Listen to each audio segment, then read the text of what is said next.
Bob Black. La abolición del trabajo. Nadie debería trabajar. El trabajo es la fuente de casi toda la miseria en el mundo. Casi todos los males que puedas mencionar provienen del trabajo, o de vivir en un mundo diseñado para el trabajo. Para dejar de sufrir, tenemos que dejar de trabajar. Esto no significa que tenemos que dejar de hacer cosas. Significa crear una nueva forma de vivir basada en el juego, en otras palabras, una convivencia lúdica, comensalismo, o tal vez incluso arte.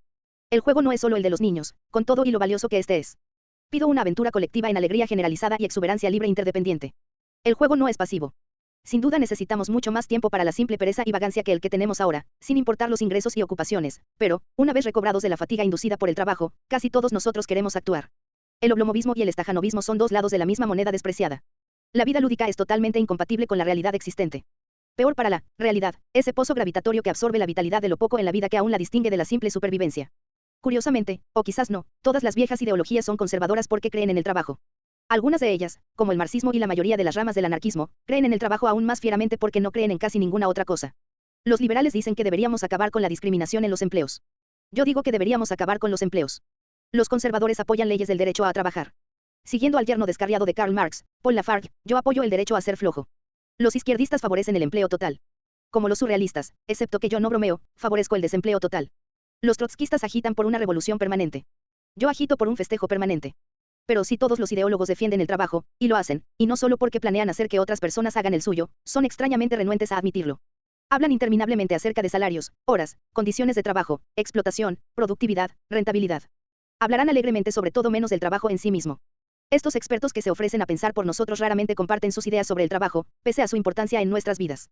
Discuten entre ellos sobre los detalles. Los sindicatos y los patronos concuerdan en que deberíamos vender el tiempo de nuestras vidas a cambio de la supervivencia, aunque regatean por el precio. Los marxistas piensan que deberíamos ser mandados por burócratas. Los anarcocapitalistas piensan que deberíamos ser mandados por empresarios. A los feministas no les importa cuál sea la forma de mandar, mientras sean mujeres quienes manden. Es claro que estos ideólogos tienen serias diferencias acerca de cómo dividir el botín del poder. También es claro que ninguno de ellos tiene objeción alguna al poder en sí mismo, y todos ellos desean mantenernos trabajando. Debes estar preguntándote si bromeo o hablo en serio. Pues bromeo y hablo en serio. Ser lúdico no es ser ridículo.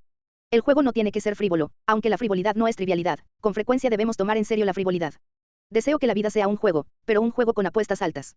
Quiero jugar para ganar. La alternativa a trabajar no es el ocio solamente. Ser lúdico no es ser estático. Aunque valoro el placer de la pereza, nunca es más satisfactoria que cuando sirve de intermedio entre otros placeres y pasatiempos. Tampoco promuevo esa válvula de seguridad disciplinada y gerenciada llamada tiempo libre, nada de eso. El tiempo libre es no trabajar por el bien del trabajo. El tiempo libre es tiempo gastado en recobrarse del trabajo, y en el frenético pero inútil intento de olvidarse del trabajo. Mucha gente regresa de sus vacaciones tan agotada que desean volver al trabajo para descansar. La diferencia principal entre el tiempo libre y el trabajo es que al menos te pagan por tu alienación y agotamiento. No estoy jugando a las definiciones. Cuando digo que quiero abolir el trabajo, me refiero justo a lo que digo, pero quiero decir a lo que me refiero definiendo mis términos de formas no idiosincráticas. Mi definición mínima del trabajo es labor forzada, es decir, producción impuesta. Ambos elementos son esenciales. El trabajo es producción impuesta por medios económicos o políticos, por la zanahoria o el látigo, la zanahoria es solo el látigo por otros medios. Pero no toda creación es trabajo. El trabajo nunca es hecho por amor al trabajo mismo, sino para obtener un producto o resultado que el trabajador, o, con más frecuencia, alguien más, recibe del mismo. Esto es lo que el trabajo debe ser. Definirlo es despreciarlo. Pero el trabajo es usualmente peor de lo que indica su definición. La dinámica de dominación contenida por el trabajo tiende a desarrollarse con el tiempo. En las sociedades avanzadas e infestadas de trabajo, incluyendo todas las sociedades industriales, capitalistas o comunistas, el trabajo siempre adquiere otros atributos que lo hacen aún más nocivo. Usualmente, y esto es aún más cierto en los países comunistas que en los capitalistas, donde el Estado es casi el único patrono y todos son empleados, el trabajo es asalariado, lo que significa venderte a ti mismo a plazos. Así que el 95% de los estadounidenses que trabajan para alguien, o algo, más. En la URSS, Cuba, Yugoslavia o cualquier otro modelo alternativo que puedas mencionar, la cifra correspondiente se aproxima al 100%.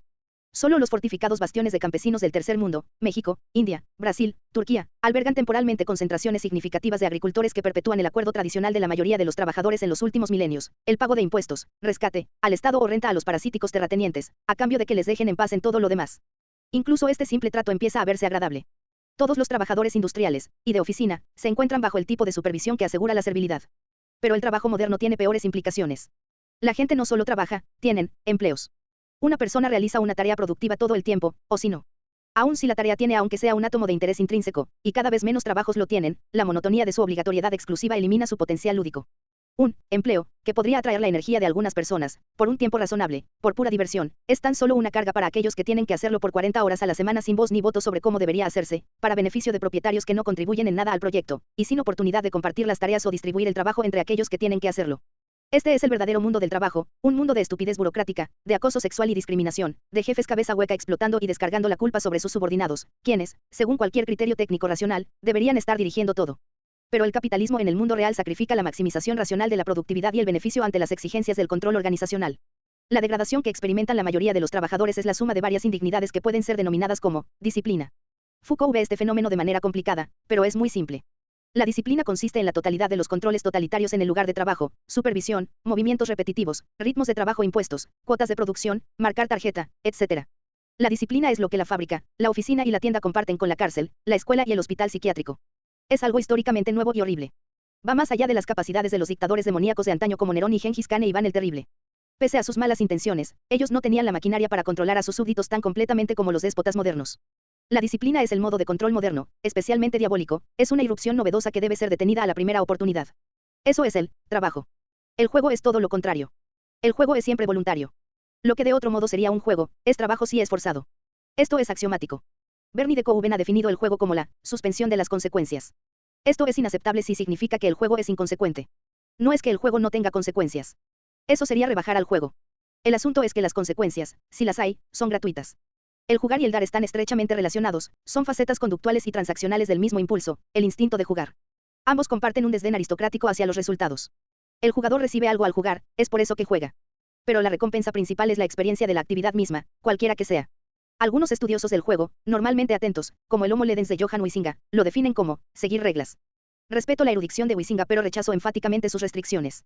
Existen buenos juegos, ajedrez, béisbol, monopolio, bridge, que están regidos por reglas, pero hay mucho más en jugar que seguir reglas.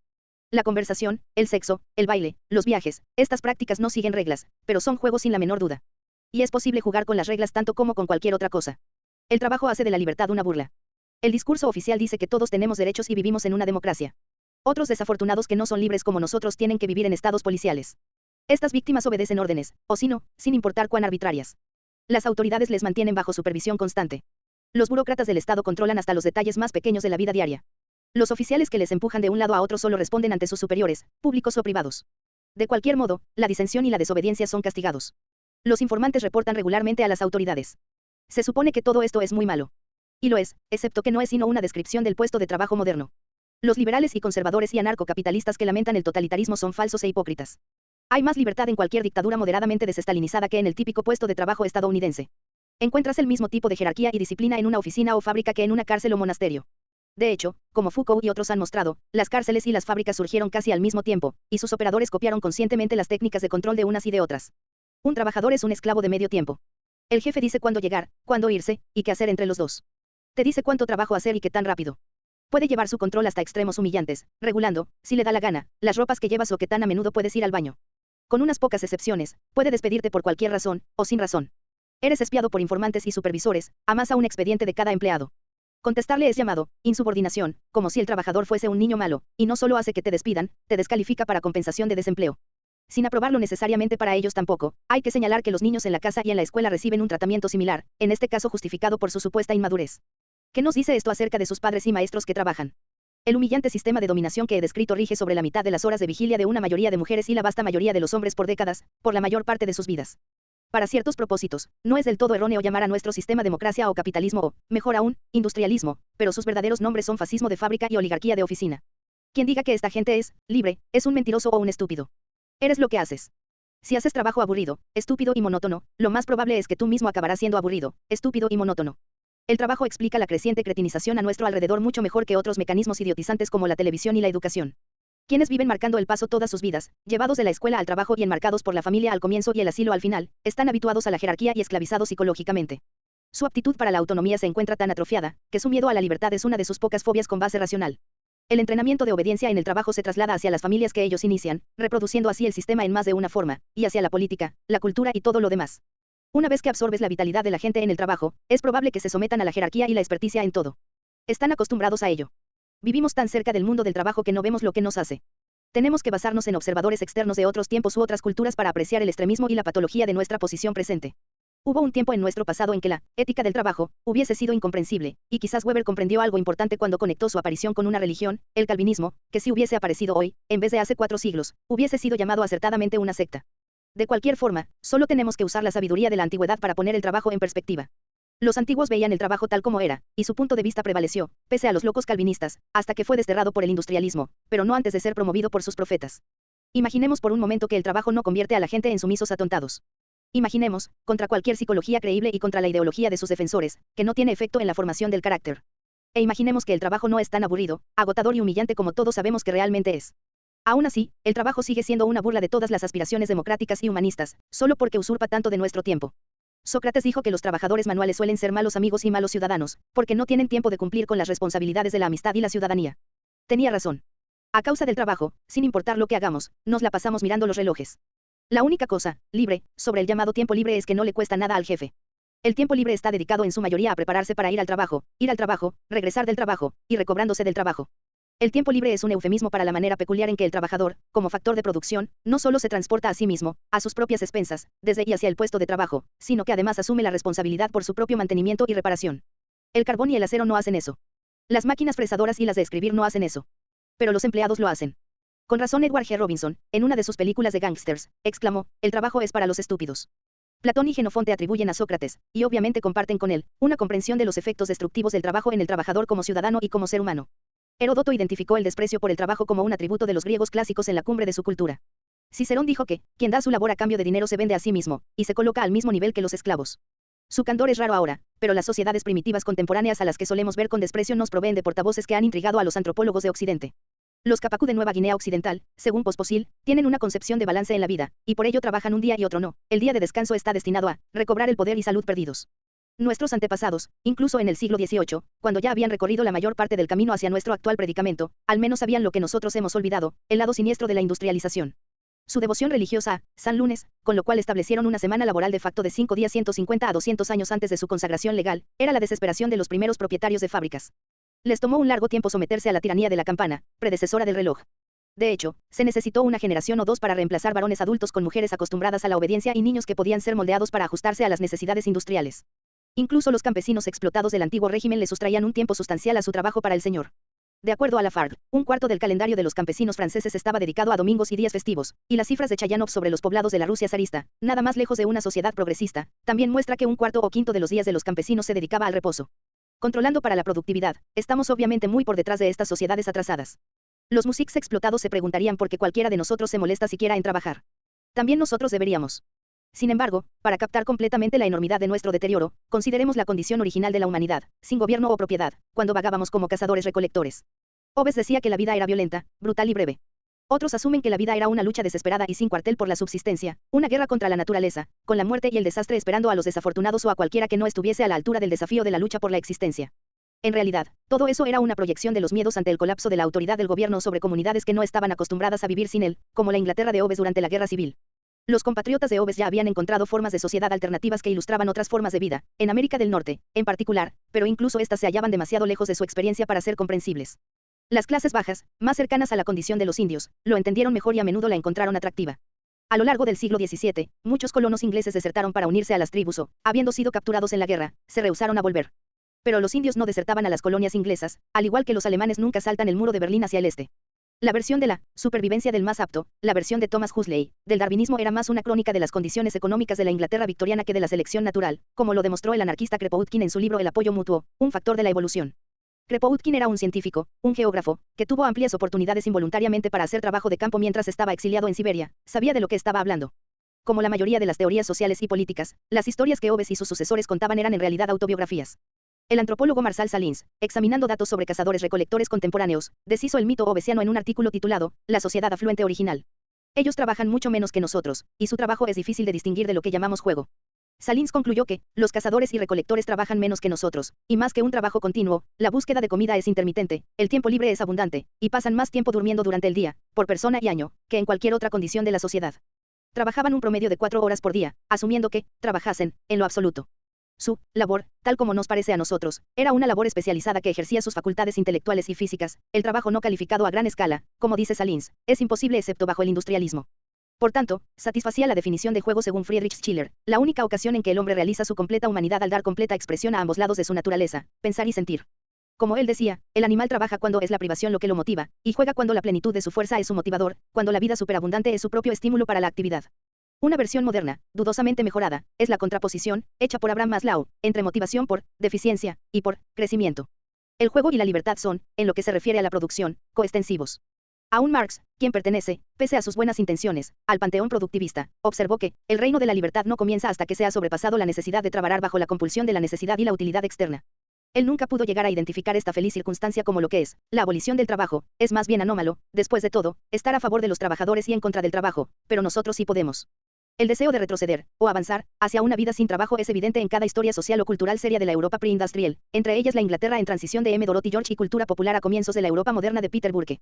También es pertinente el ensayo de Daniel Bell, El trabajo y sus descontentos, el primer texto, según creo, en referirse a la rebelión contra el trabajo, con esas mismas palabras y, si hubiese sido comprendido, hubiese sido una importante corrección a la complacencia que suele asociarse con el volumen en que fue incluido, el fin de la ideología.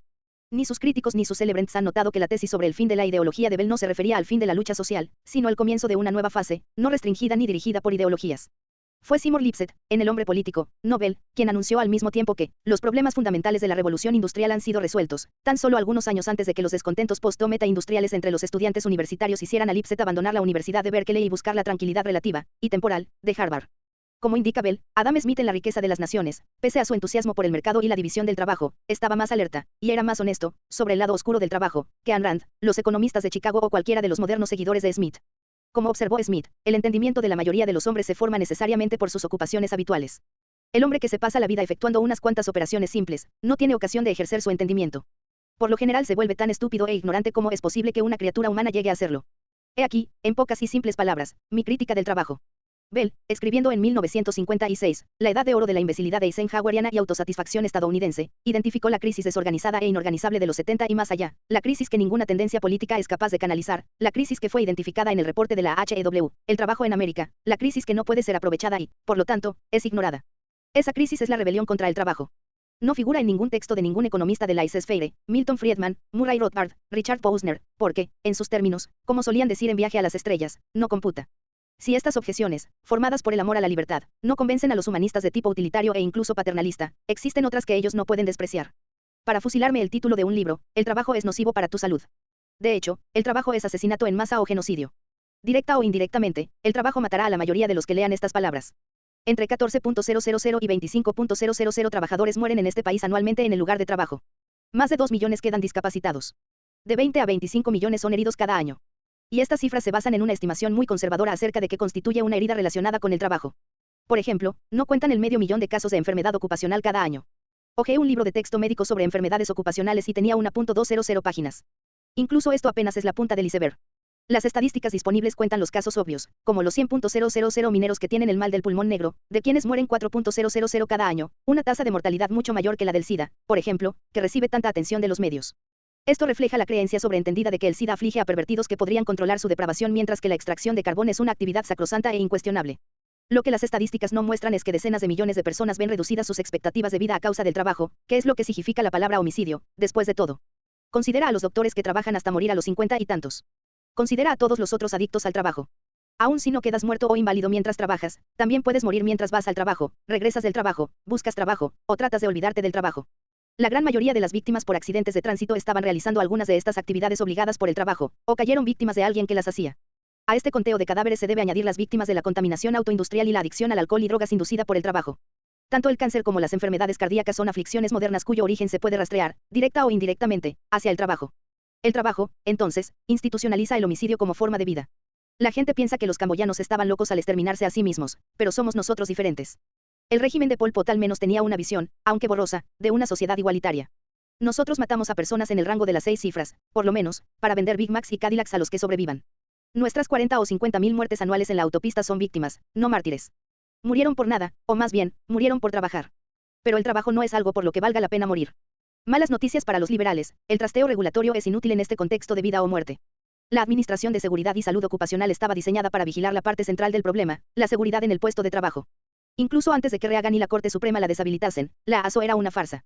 Incluso en los tiempos en que el presidente Carter le otorgaba fondos generosos, para la norma actual, un puesto de trabajo podía esperar una visita sorpresa de un inspector de la ASO cada 46 años. El control estatal de la economía no es solución. El trabajo es más peligroso en los países con socialismo de Estado de lo que lo es aquí. Miles de obreros rusos murieron o resultaron heridos construyendo el metro de Moscú.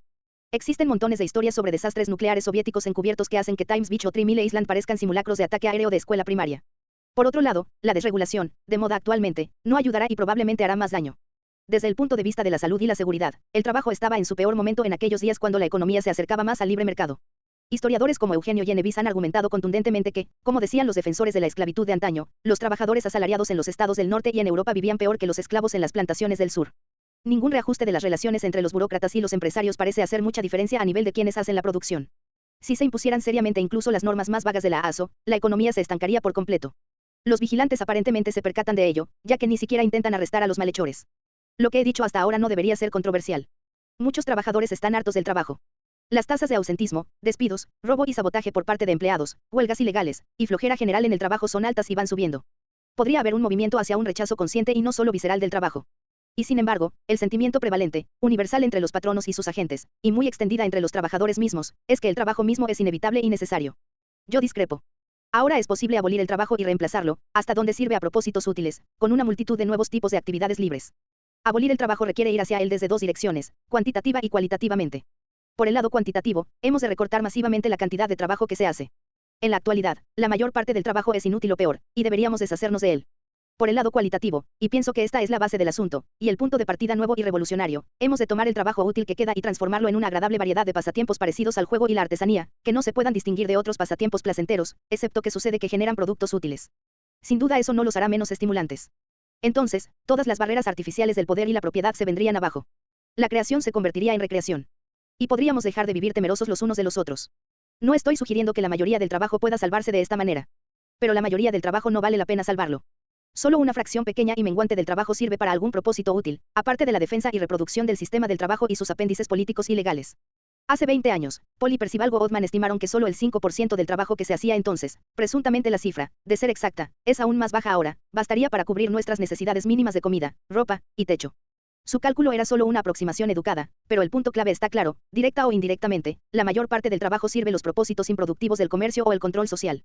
De inmediato podemos liberar a decenas de millones de vendedores, soldados, gerentes, policías, guardias, publicistas y todos los que trabajan para ellos. Es un efecto de avalancha, puesto que cada vez que dejas sin trabajo a un pez gordo, también liberas a sus lacayos y subordinados. Y entonces la economía implota. El 40% de la fuerza laboral son trabajadores de cuello blanco, la mayoría de los cuales tienen algunos de los empleos más tediosos e idiotas jamás concebidos. Industrias enteras, seguros y bancos y bienes raíces, por ejemplo, no consisten en nada más que mover papeles inútiles de un lado a otro. No es accidente que el sector terciario, el sector de servicios, esté creciendo mientras el sector secundario, industria, se atasca y el sector primario, agricultura, casi desaparece.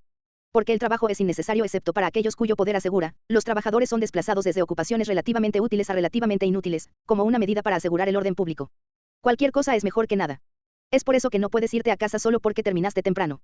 Quieren tu tiempo, lo suficiente para que les pertenezcas, aun si no tienen uso para la mayor parte del mismo. De no ser así, porque la semana de trabajo promedio no ha disminuido más que unos cuantos minutos en los últimos 50 años. A continuación, podemos aplicar el machete al trabajo de producción mismo. No más producción de guerra, energía nuclear, comida chatarra, desodorante de higiene femenina, y por sobre todo, no más industria automovilística digna de ese nombre.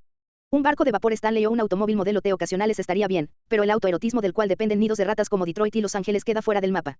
Con esto, sin haberlo siquiera intentado, hemos resuelto la crisis de energía, la crisis ambiental y un montón de otros problemas sociales insalvables.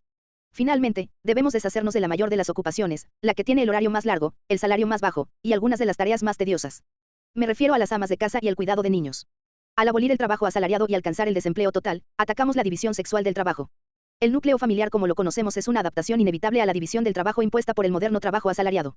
Te guste o no, tal como han sido las cosas durante los últimos 100 o 200 años, es económicamente racional que el hombre traiga el pan a la casa y que la mujer haga el trabajo sucio y le provea de un refugio de paz en un mundo despiadado, y que los niños sean enviados a campos de concentración juveniles llamados escuelas, principalmente para que no sean una carga tan grande para mamá pero aún sean mantenidos bajo control, pero también para que adquieran los hábitos de obediencia y puntualidad que tanto necesitan los trabajadores.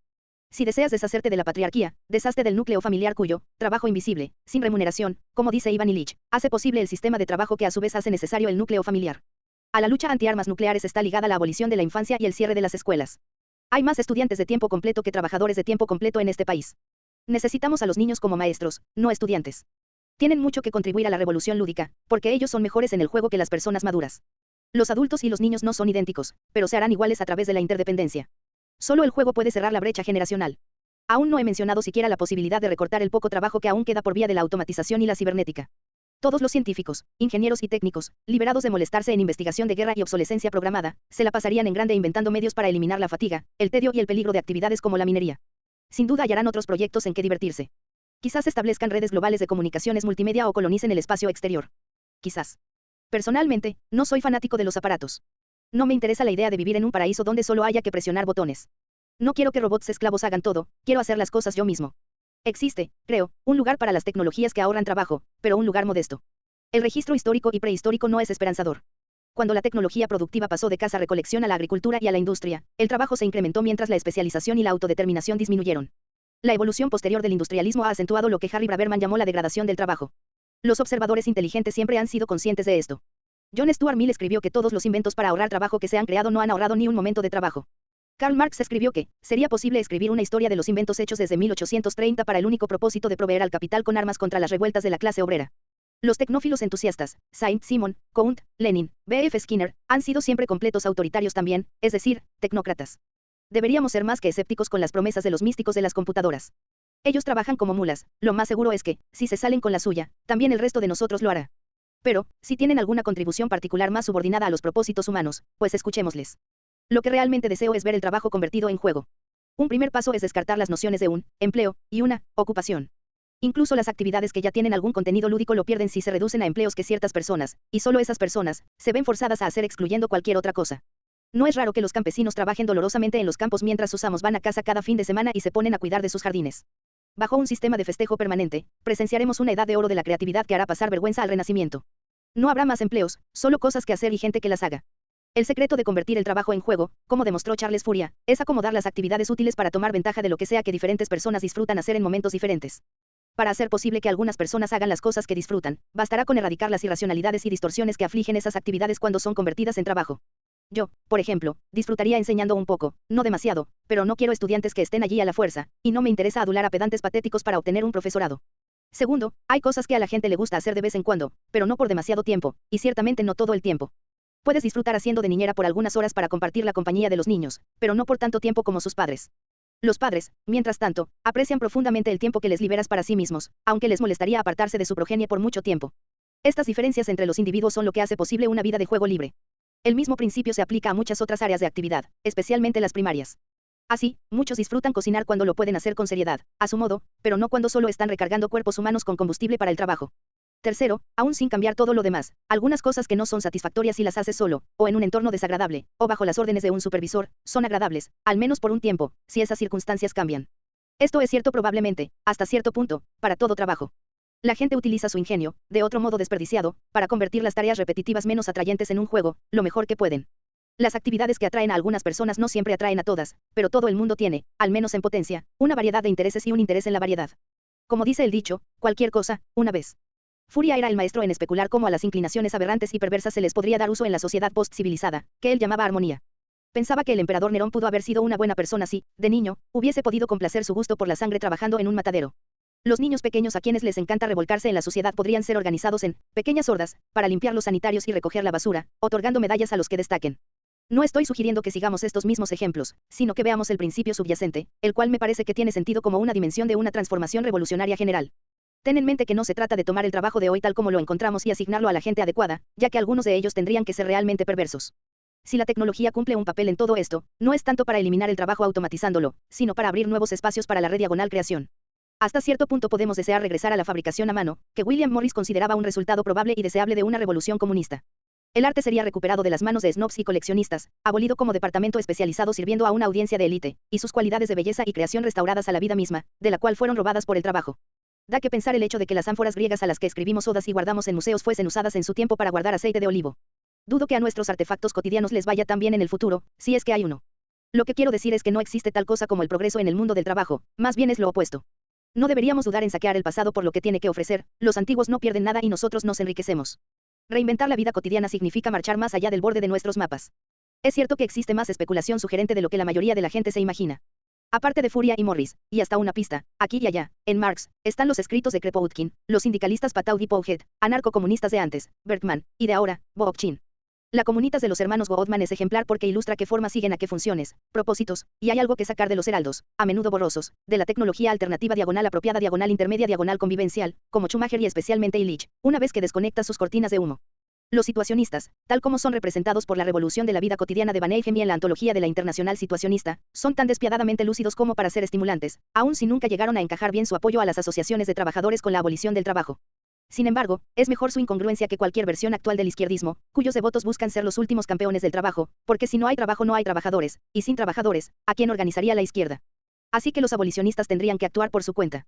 Nadie puede decir que resultaría de liberar el poder creativo aturdido por el trabajo. Cualquier cosa puede pasar. El gastado debate de libertad versus necesidad, que casi suena teológico, se resuelve solo cuando la producción de valores de uso coexista con el consumo de deliciosa actividad lúdica. La vida se convertirá en un juego, o más bien muchos juegos, pero no, como es ahora, un juego de suma cero. Un encuentro sexual óptimo es el paradigma del juego productivo, los participantes se potencian los placeres el uno al otro, nadie cuenta los puntajes, y todos ganan.